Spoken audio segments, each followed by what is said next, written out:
Assalamualaikum warahmatullahi wabarakatuh. Alhamdulillahi haqqa hamdih. Wassalatu wassalamu ala sayyidina Muhammadin khairi ibadih. Wa ala alihi wa ashabihi wa man tabi'ahu min ba'di. Rabbi syrah li sadri wa yassir li amri. Wahlul 'uqdatam min lisani yafqahu qawli. Subhanaka la ilma lana illa ma 'allamtana innaka antal alimul hakim.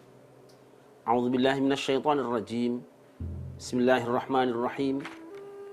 يا أيها الذين آمنوا اذكروا الله ذكرا كثيرا وسبحوه بكرة وأصيلا هو الذي يصلي عليكم وملائكته ليخرجكم من الظلمات إلى النور وكان بالمؤمنين رحيما صدق الله العظيم.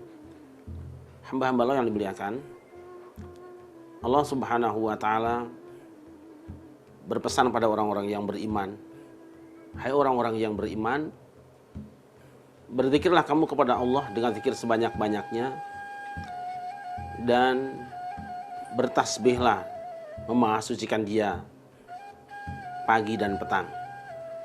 Hamba Allah yang dimuliakan,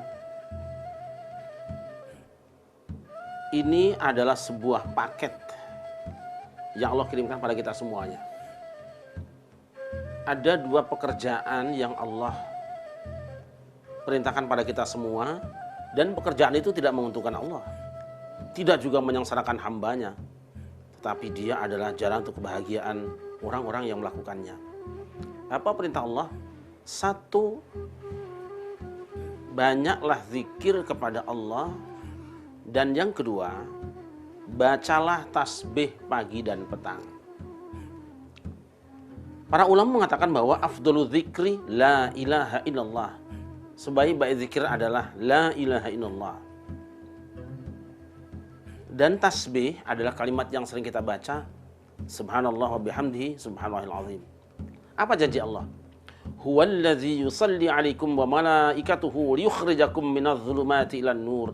Allah dan malaikatnya akan bersolawat kepada kamu semua.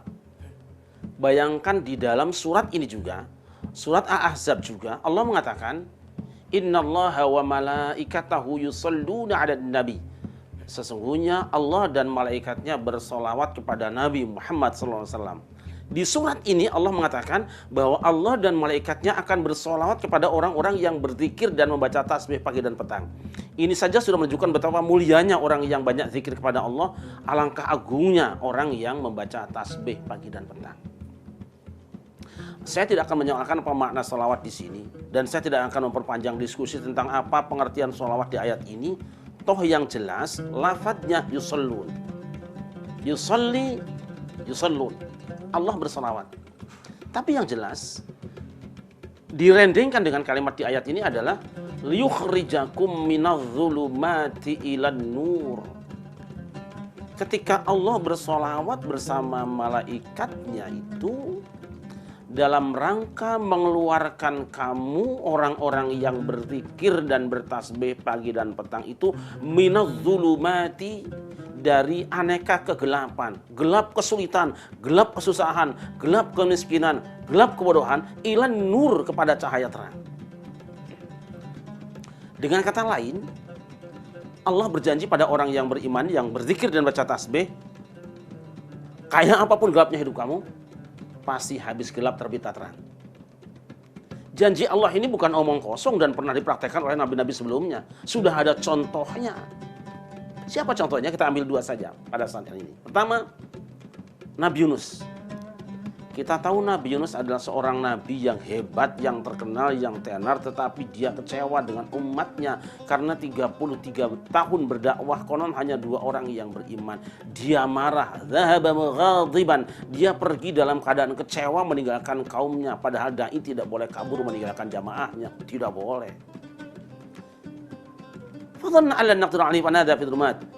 Dia mengira bahwa dengan pergi itu dia akan bebas dari kesedihan dan kesulitannya. Justru ia dilemparkan ke dalam lautan, kemudian dimakan oleh ikan. Di kegelapan itulah Allah katakan fanada fidz zulumat, lalu Yunus menyeru Allah di dalam kegelapan yang sangat banyak. Apa yang dia baca? La ilaha illa anta subhanaka inni kuntu minadz zalimin. Tidak ada Tuhan kecuali Engkau ya Allah, maha suci Engkau, sungguh aku termasuk orang yang zalim. La ilaha illa anta itu semakna dengan la ilaha illallah, kalimat zikir. Subhanaka itu semakna dengan subhanallah, itu adalah tasbih. Ingat, zikir dan tasbih. Lalu ditambah dengan inni kuntu minadz zalimin, sebuah pengakuan bahwa aku termasuk orang yang zalim, tidak menyalahkan kaumnya yang mengejar-ngejar, tidak menyalahkan Allah yang memberikan tugas, yang dia salahkan adalah dirinya sendiri karena meninggalkan tugas. Hamba Allah yang dimuliakan, apa jawaban Allah? Fastajabna lahu. Maka kami perkenankan doa Yunus, wa najjaynahu minal gham, dan kami selamatkan ia dari kesusahannya. Kami lepaskan ia dari kegelapannya. Yunus keluar dari perut ikan dalam keadaan selamat, tidak terluka, tidak ternoda.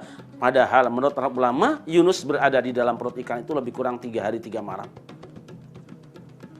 Hamba Allah. Ada sahabat yang bertanya, wahai Rasulullah, saya bacakan hadisnya.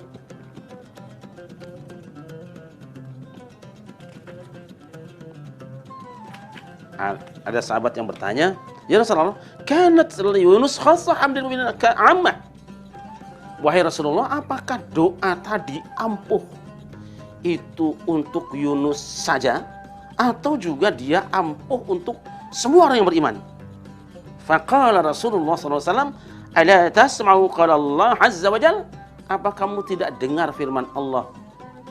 Fastajabna lahu wa najjaynahu minal gham wa kadzalika nunjil mu'minin. Apa kamu tidak dengarkan yang kubaca? Maka kami perkenankan untuk Yunus dan kami lepaskan ia dari kesusahan hidupnya. Begitulah juga orang-orang yang beriman kami akan selamatkan. Seakan Rasul mengatakan doa ini bukan khusus untuk Yunus. Siapapun orang yang membaca zikir dan tasbih di dalam kegelapan hidupnya, asal dia orang yang beriman, pasti Allah keluarkan dari kegelapan dan dipindahkan menuju cahaya terang. Hilang kesulitannya, hilang kegelapannya. Ini yang pertama. Ini doa Nabi Zakaria yang dibaca setiap saat dengan suara yang sangat pelan. Nidaan khafiyya. Apa jawaban Allah?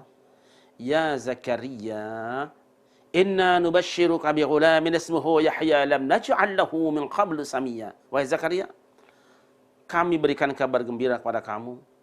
Kami akan berikan untuk kamu anak laki-laki yang bernama Yahya. Belum pernah aku buat nama manusia seperti dia. Zakaria kaget. Ya Allah, bagaimana aku akan punya anak sedangkan umurku sudah tua dan istriku mandul dari muda? Allah menjawab, huwa alayya hayyinun wa qad khalaqtuka min qablu wa lam taku syai'a. Itu urusan gampang buat aku Zakaria. Aku telah menciptakan kamu dalam keadaan sempurna, padahal dulu kamu bukan apa-apa dan bukan siapa-siapa.